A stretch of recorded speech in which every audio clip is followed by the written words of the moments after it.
Okay, here's the procedure to replace the fuser. You don't have to show my face. To replace the fuser on your Toshiba estudio 280 series copier.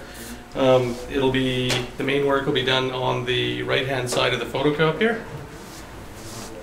What you do is we've included a rag and a screwdriver in the box with the fuser that you received. Also, you've got an instruction sheet where I've just outlined where the screws are and the connectors that have to be taken out. So what you do on the side of the machine is open the bypass tray, then you open the duplexer cover, and the first thing you need to do is remove the side cover at the rear here. It's 2 screws. The screwdriver is magnetized, so you shouldn't be having trouble with dropping any screws. They'll just come right out. And the other screw on the bottom.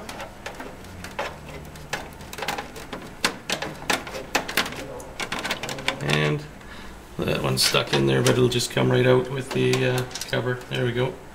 Now you just pull the whole cover right off, and you can set that aside with the screws. Then you open door number 1, right over here.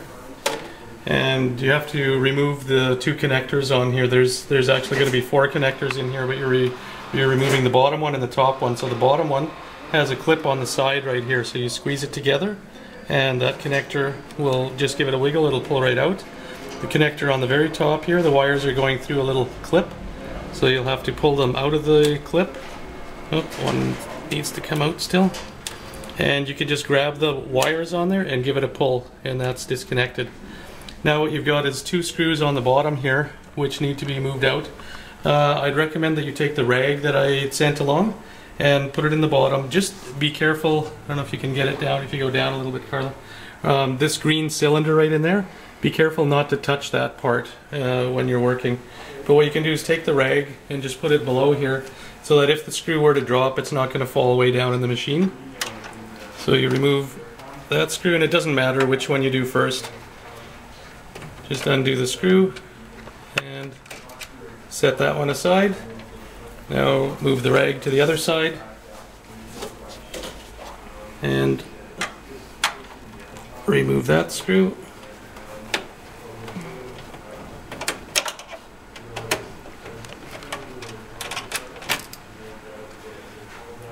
And now the entire fuser unit should just slide straight out. Now you can just set that one aside, and in the box you've got the new unit. You can open that one up and just save the packing because you'll need to send the other fuser back to us. We'll rebuild the old one and send it out to another customer. So you can just pull the whole fuser out of the bag.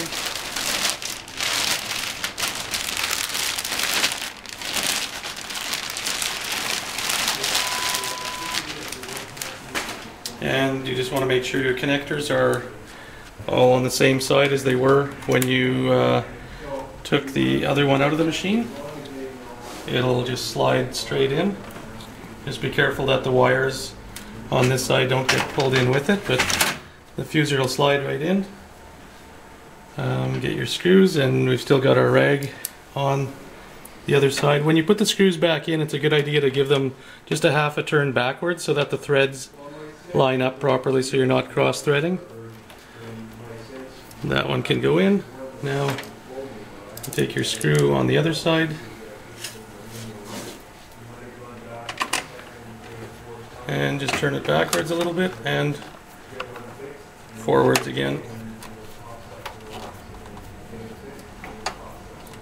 Just till it's plugged in. Now you're going to take your 2 connectors that you had. Note on the connector itself, the pins are all on one side of the connector and on the other side of both the male and female side. So make sure that they go in the correct way. And you can just push that in, make sure it's seated all the way. And then slide the cables into the connector that was there, or the holder, the wire holder. And the bottom one, the bottom connector, just slide it in and it will lock into place as well. Then you grab your side cover, and your side cover goes in place. You can just line up the screw holes, and you can put your last 2 screws back into place. Oh, I forgot to mention, before you start this, make sure that your power is turned off and your machine is turned off, sorry, and the power is unplugged.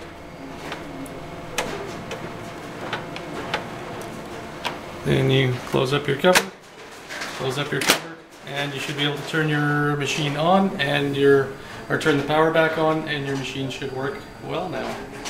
The end. Just pack up the old fuser in the box and send it back to us as soon as you can, so we can rebuild it and send it out to another customer. Good luck.